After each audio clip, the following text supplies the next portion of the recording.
Hello students. तो आज हमारा फिजिक्स का पेपर हुआ था HBSC का। उसका सॉल्यूशन हम आपके सामने लेकर के आ रहे हैं। तो आप इसको देख करके अपने आंसर्स मैच कर सकते हैं। और आपको जो कोई भी डाउट हो तो आप कमेंट सेक्शन में अभी भी पूछ सकते हैं हमसे। क्लियर है? तो पहला क्वेश्चन हमारे सामने है,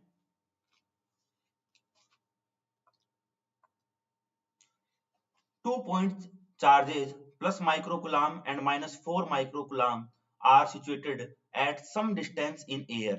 The ratio of force acting on them is। जब भी कोई दो चार्ज होंगे तो उनके बीच में लगने वाला फोर्स हमेशा इक्वल एंड अपोजिट होगा। तो उनका रेशियो हमेशा क्या रहेगा? 1:1 रहेगा। तो इसका ऑप्शन रहेगा डी करेक्ट। और ये आपने कई बार क्लास में सुना भी होगा। अगला क्वेश्चन है, 1 milli ampere current is flowing through a conductor of 2 kilo ohm resistors. How much power is lost in it. तो हमें पता है कि पावर का फॉर्मूला क्या होता है, P is equal to V I, या I के सेंस में हो तो P is equal to I square R. हमारे पास में I की वैल्यू क्या है, क्या है I की वैल्यू 1 मिली एम्पियर है, तो into 10 to power minus 3 into R की वैल्यू कितनी है 2 इंटू 10 टू पावर 3। और यहाँ पे है आई स्क्वायर आर, तो क्या बन जाएगा इसका स्क्वायर। वैल्यू क्या आ जाएगी 10 to power minus 6 into 2 into 10 to power 3। तो सॉल्यूशन हमारे पास में क्या बचेगा इसका करके 2 into 10 to power minus 3। That is answer क्या बन के आएगा,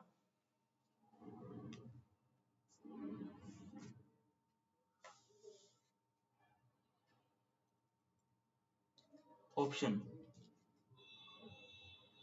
2 मिलीवॉट। अगला क्वेश्चन है हमारे सामने,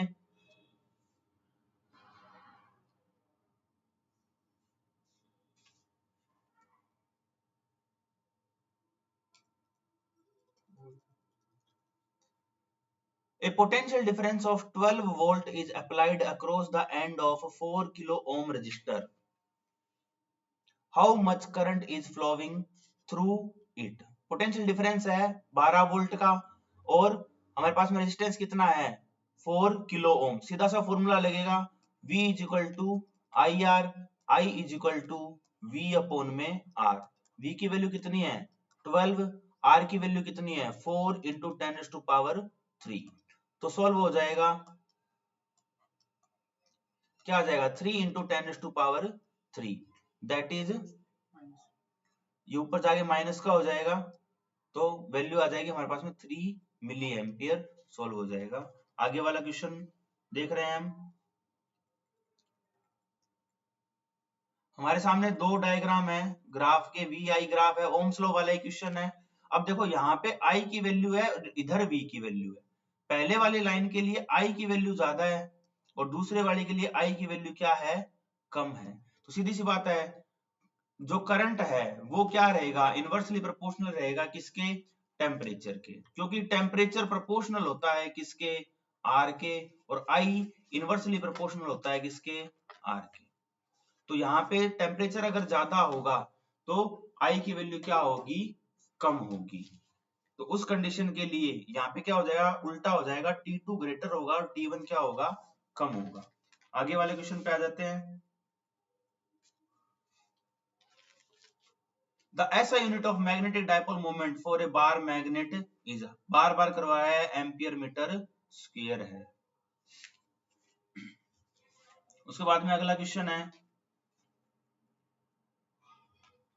the relation between magnetic susceptibility psi and the relative permeability mu r of a magnetic material is। पहला रिलेशन ये रहेगा mu r equal to 1 plus chi. और इसमें तीन रिलेशन आते हैं, इनके तीनों रिलेशन आपको नोट्स में करवाए हुए हैं बार बार। अगला क्वेश्चन है, for an alternating current I is equal to I naught sine omega T passing through a resistor R, how much is the average power loss due to the Joule heating. वही पहले वाला formula I square are वाला, यहाँ पे आई not है तो peak value यही ली जाएगी। अगला क्वेश्चन है, what is the value of resonant frequency for omega not in a series LCR circuit. बार बार बताया हुआ है 1 अपॉन रूट एलसी रहेगा। अगला है which of the following have lowest wavelength in vacuum. यहाँ पे ऑप्शन में हमारे पास में गामा नहीं है, अगर गामा होता तो वो सही होता, गामा नहीं है तो यहाँ पे क्या होगा, एक्सरे सही होगा। अब अगला आता है क्रिटिकल एंगल वाला रिफ्रैक्टिव इंडेक्स के लिए। The refractive index of a medium having critical angle of 60 degree, what is the value.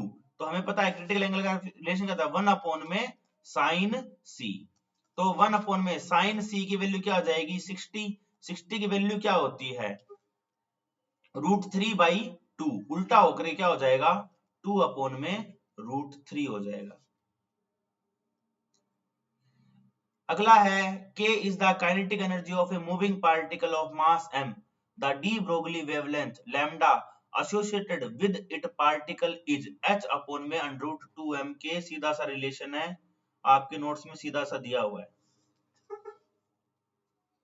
अगला है बाल्मर, बार बार बताया हुआ है आपको। द स्पेक्ट्रल सीरीज विजिबल में कौन सी आती है, बाल्मर आती है, पहले वाली। अब ये वाला थोड़ा सा क्वेश्चन अलग था, उसमें यह था कि आपको चार्ज पूछा गया है, लेकिन इसने पूरे एटम का पूछा है। तो पूरे एटम पे प्रोटॉन और इलेक्ट्रॉन क्या रहेंगे, बराबर रहेंगे, तो नेट चार्ज क्या होता है, 0 होता है। इसने पूछा है होल एटम का, WHOLE। अगला है सीधी सी वैल्यू है, 1 एटॉमिक मास यूनिट की वैल्यू क्या होती है, 1.66 इंटू 10⁻21 kg। अगर ग्राम में होता तो कन्वर्ट करना पड़ता। अगले है असर्शन और रीजन वाले क्वेश्चन है हमारे सामने। तो पहला है when a ferro narrow beam of white light pass through a glass prism it undergoes dispersion. ये बात एकदम सही है। उसमें क्या होगा, अगर कोई भी व्हाइट लाइट है वो प्रिज्म से पास होगी तो उसमें क्या होगा, डिस्पर्जन होगा। क्यों होता है, the refractive index of medium for different wavelength is different. Her colour की वेवलेंथ क्या होती है, अलग अलग होती है। दोनों बातें एकदम सही है, तो यहां से क्या होगा, ये दोनों बातें सही हैं, both A and R correct, और R is the correct explanation of A. अगला क्वेश्चन है हमारे सामने, the photo electrons produced by a monochromatic light beam incident on a metal surface have a spread in their kinetic energy. एकदम सही बात है। अगला क्वेश्चन, इसमें रीजन दे रखा है, work function is the least energy required by an electron to come out from the metal surface. दोनों बातें एकदम सही हैं, तो इसका आंसर भी क्या हो जाएगा, both assertion and reason are true and R is the correct explanation of A. क्यों है, क्योंकि फोटो इलेक्ट्रॉन्स है वो मोनोक्रोमेटिक लाइट की वजह से ही क्या होते हैं, उसमें से स्प्रेड होते हैं। इसमें आप अगर आपको डाउट लगे तो आप ये देख सकते हैं, बातें दोनों सही हैं। अगर आपको ये इसका सही एक्सप्लेनेशन ना लगे तो आप काउंट कर सकते हैं। अगला है, the resistivity of N type semiconductor decrease with an increase in temperature. The rate of collision between free electron and the ions increase with increase in temperature। दोनों बातें ही इसमें क्या है, सही है, तो इसके लिए यही रहेगा पहला ऑप्शन। अगला क्वेश्चन है हमारे सामने,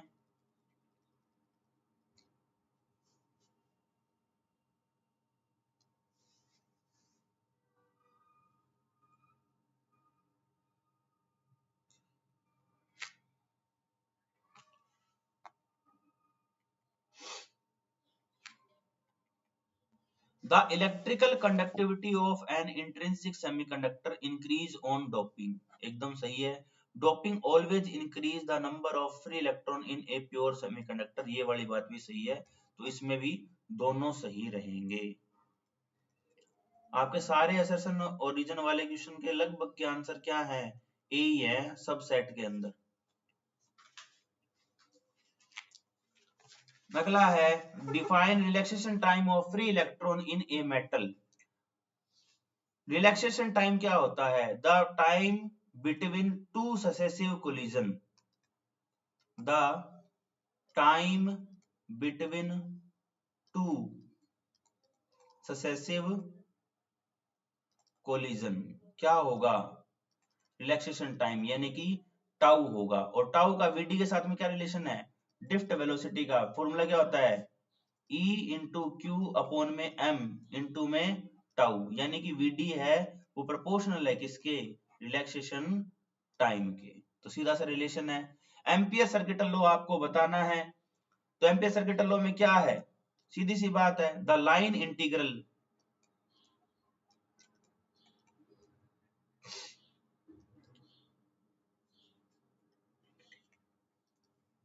magnetic field in a closed loop is equal to mu not I, यानी कि क्या वैल्यू होगी, B dot DL is equal to mu not I inside.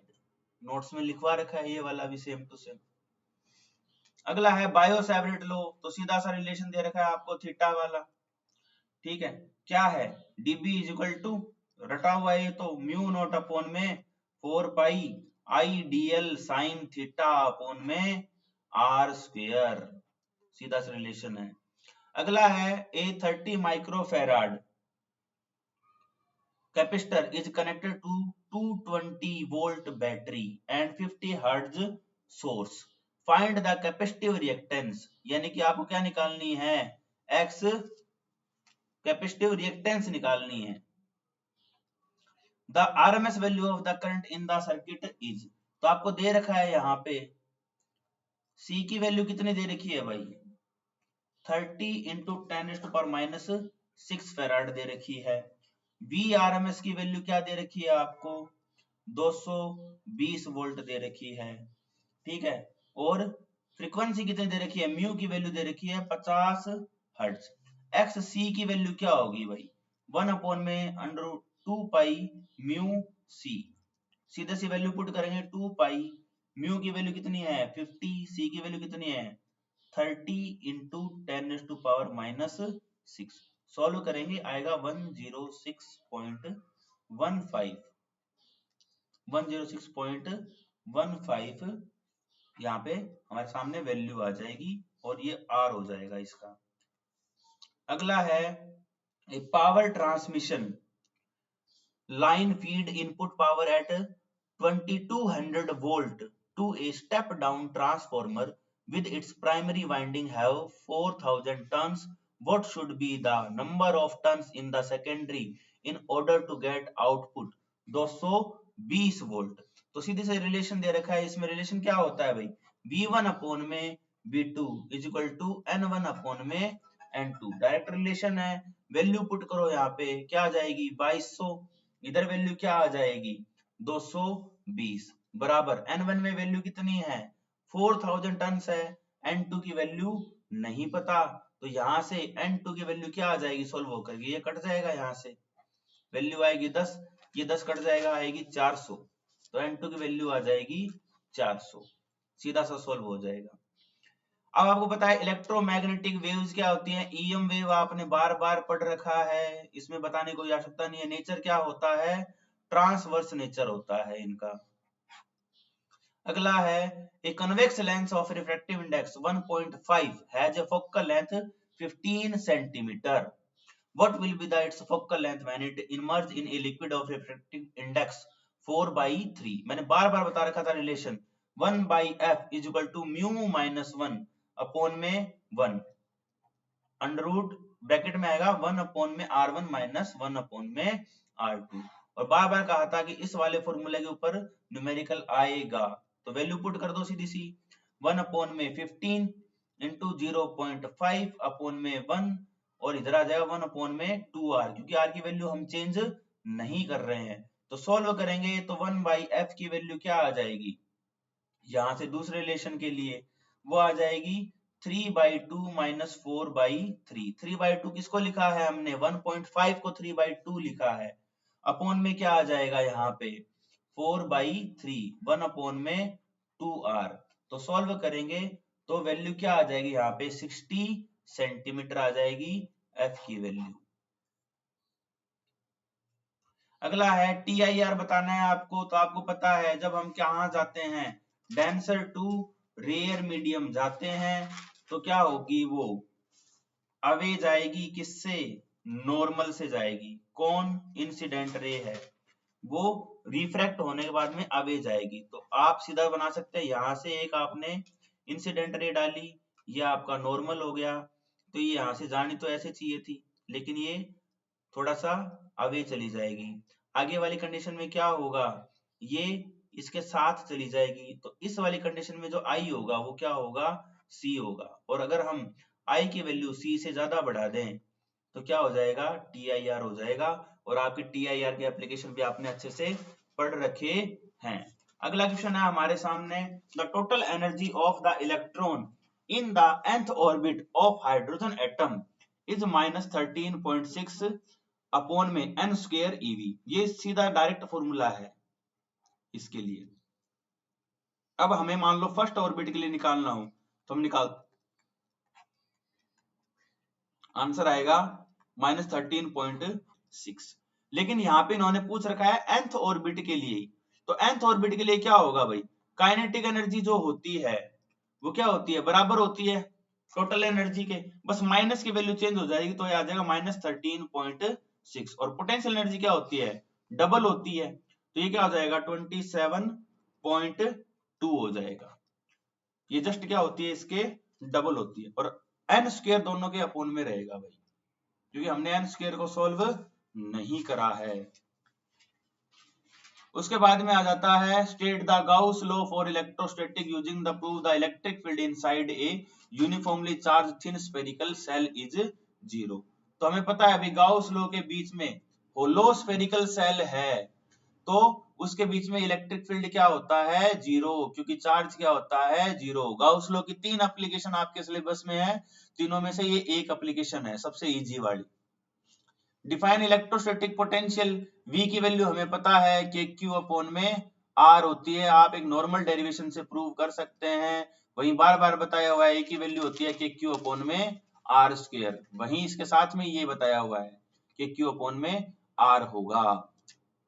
अगला है 6 microfarad capacitor is charged by a 10 volt battery,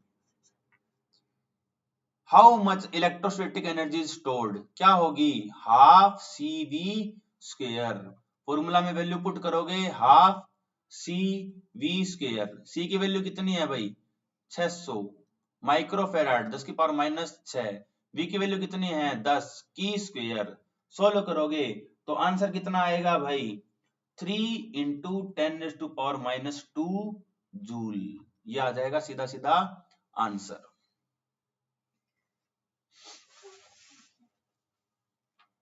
यहाँ पे 1/2 भी रह गया। अगला है मीटर ब्रिज। मीटर ब्रिज इस बार सिलेबस में नहीं था, फिर भी हमने आपको करवाया था, क्लास में नोट्स भी भेजे हैं। मीटर ब्रिज में सीधा सा किस पे काम करता है, व्हीट स्टोन ब्रिज के प्रिंसिपल पे काम करता है। सीधा सा डायग्राम में आपको एक 100 सेंटीमीटर का वायर बनाना है, उसको आपको कनेक्ट करना है, उसमें आपको एक लोड रेजिस्टेंस लगाना है L और उसमें एक लगाना है दूसरा S, या आप R और S भी लगा सकते हैं। एक नॉन रेजिस्टेंस होगा और एक अननोन रेजिस्टेंस होगा, उसकी वैल्यू निकालनी है। R1 अपॉन में R2 equal to L upon में 100 माइनस L, ये वाला फॉर्मूला इस पे काम करता है। अगला आ जाता है किरचॉफ लॉ। किरचॉफ के दो लॉज हैं, आपको दोनों करवाए हुए हैं, KCL एंड KVL, दोनों को प्रूव कर सकते हैं। KCL क्या बताता है आपको कि जो करंट होगा total incoming current is equal to total outgoing current, और KVL में क्या बताता है the sum of all potential between two terminal is 0, या फिर उनके दोनों के आमने सामने के पोटेंशियल क्या होंगे, बराबर होंगे। अगला क्वेश्चन है YDSC वाला, in Young double slit experiment the ratio of width of the slit is 4:1, find the ratio of maximum and minimum intensity in the reference pattern. तो देखो भाई आपको रेशियो दे रखा है इंटेंसिटी का, आप मान लो I1 अपॉन में I2, क्या दे रखा है 4:1 दे रखा है। और I मैक्स का रिलेशन क्या होता है, मैं यहां लिख रहा हूं, I मैक्स का रिलेशन क्या होगा, I1 मैक्स मान लो और अपॉन में I2 I मिनिमम का मान लो। मैक्सिमम और मिनिमम का रेशियो क्या होगा भाई, तो मैग्नीट्यूड निकाल दो, underroot I1 plus underroot I2 upon में underroot I1 minus underroot I2। आप सुन लेना, underroot I1 plus under root i2 upon में under root i1 minus under root i2 और इसका होल स्क्वायर। तो वैल्यू जब आप पुट करोगे तो आएगा under root 4 plus under root 1 upon में under root 4 minus under root 1 का स्क्वायर। सॉल्व करने पर वैल्यू आ जाएगी 3:1। 3:1 आ जाएगा आंसर। अगला है draw a graph showing effect of frequency of incident radiation on stopping potential. Explain it by using Einstein photoelectric equation. तो Einstein photoelectric equation आपको दे रखी है और मैंने बार बार कहा था इंटेंसिटी का और इसका ग्राफ आएगा, ये आएगा। देखो दो ग्राफ थे, एक तो ये वाला ग्राफ था, इसमें 3 इंटेंसिटी थी, स्टॉपिंग पोटेंशियल सबके लिए क्या था, सेम था। और एक ग्राफ ये था जिसमें हमने अलग अलग सेम इंटेंसिटी पे स्टॉपिंग पोटेंशियल बनाए थे। तो ये दोनों ग्राफ बार बार पढ़ने के लिए कहा था, यही वाला आंसर रहेगा इसका। बोर पोस्टुलेट बता रखे हैं, बोर के आपने काफी पोस्टुलेट पढ़े हैं। पहला तो यही है कि इलेक्ट्रॉन जो होता है वो सर्टेन ऑर्बिट में रिवॉल्व करता है। दूसरी बात यह है कि कोई भी इलेक्ट्रॉन है वो जंप कर सकता है एनर्जी गेन या एनर्जी एमिट करके, किसमें, दूसरे ऑर्बिट में, अनदर ऑर्बिट में जंप कर सकता है। और तीसरा ये है कि सेम एनर्जी होती है जिस भी ऑर्बिट में रिवॉल्व करेगा उसके अकॉर्डिंग। आप चौथा पांचवा भी लिख सकते हैं इसमें। उसके बाद में अगला क्वेश्चन आता है write the principle of a moving coil galvanometer, MCG. बार बार में करवाया हुआ है, आपको एक कॉइल लेना है, उसको आपको कनेक्ट करना है और बिटवीन आपको 2 मैग्नेट रख करके आप उस सेटअप से एमसीजी का पूरा सेटअप आपको बार बार करवाया हुआ है, सभी क्लासेस में एनसीईआरटी में प्रॉपर है। और आपको इसको कन्वर्ट करना है। सेंसिटिविटी का फॉर्मूला सीधा सा है कि सेंसिटिविटी का फॉर्मूला क्या आएगा, डीए अपॉन में डीएल। डीए क्या है, सेंसिटिविटी है, और डीएल क्या है, पर यूनिट लेंथ पे देख रहे हैं हम, स्मॉल लेंथ के ऊपर। ऐसे ही ये वाला है सेम टू सेम, बस एक को हमें वोल्ट मीटर में करना है, एक को एमीटर में करना है। और आपको पता है वोल्ट मीटर में क्या होगा, पैरेलल में रहेगा सेटअप रेजिस्टेंस का, और एमीटर में सीरीज में रहेगा।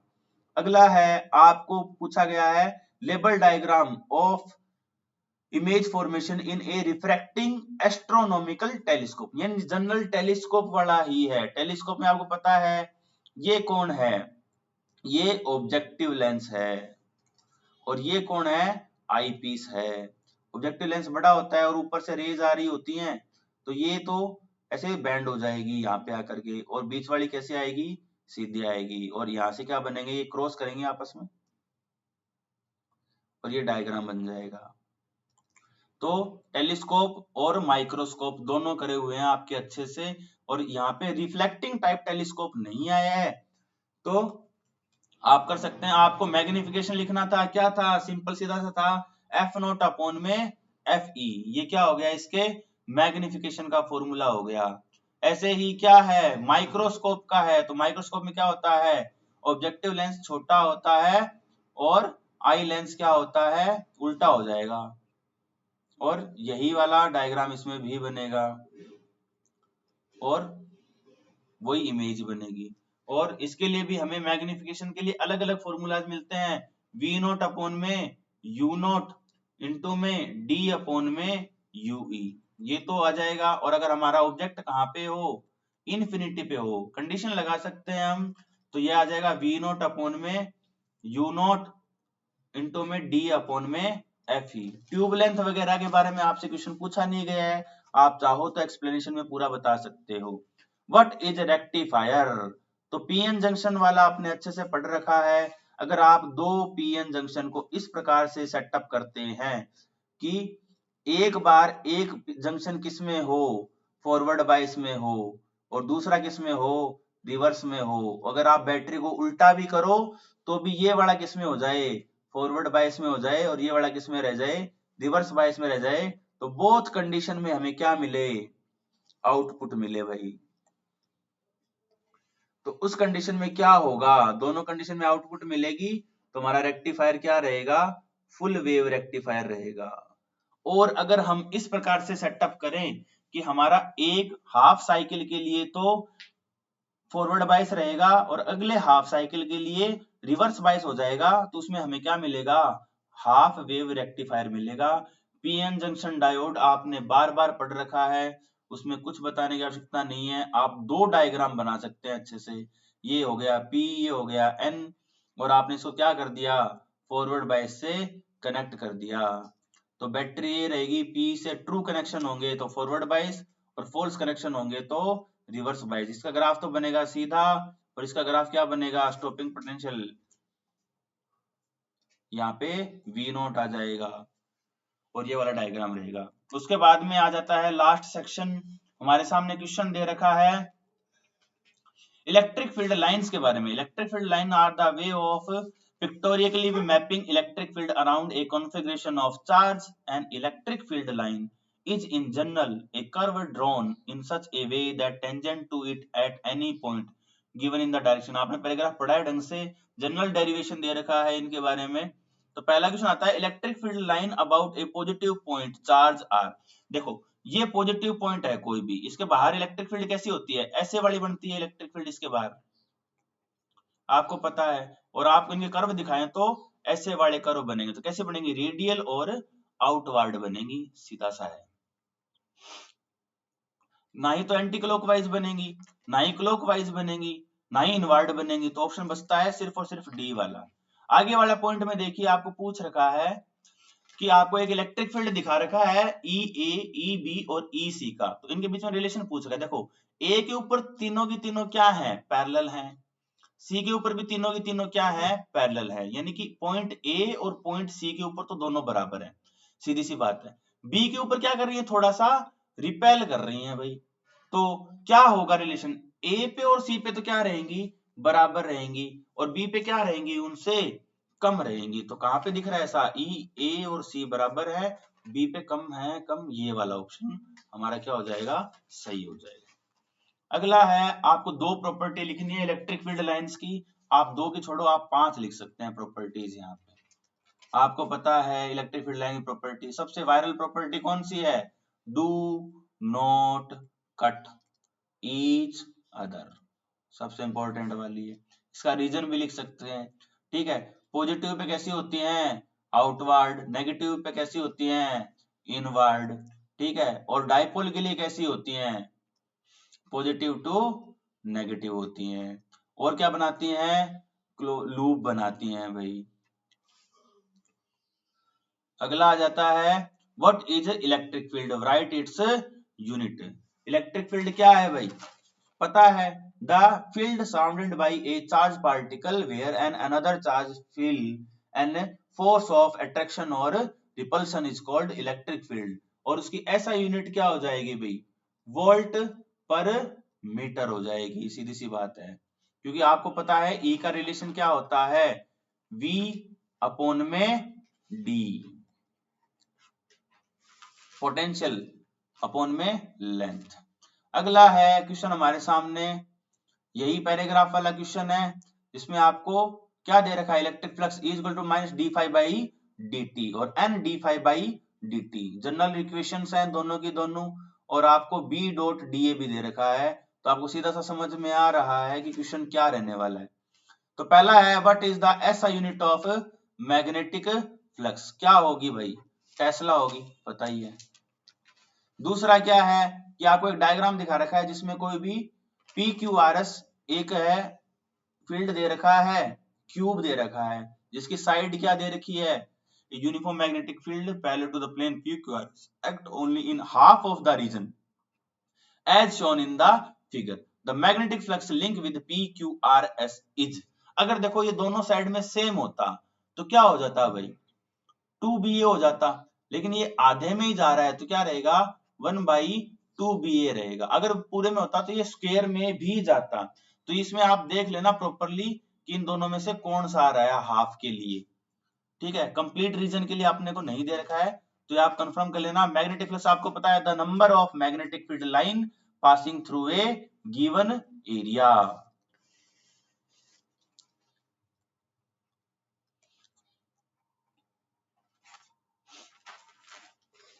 अगला क्वेश्चन हमारे सामने दे रखा है, an EMF of 2 volt is induced across the end of 1000 tons coil.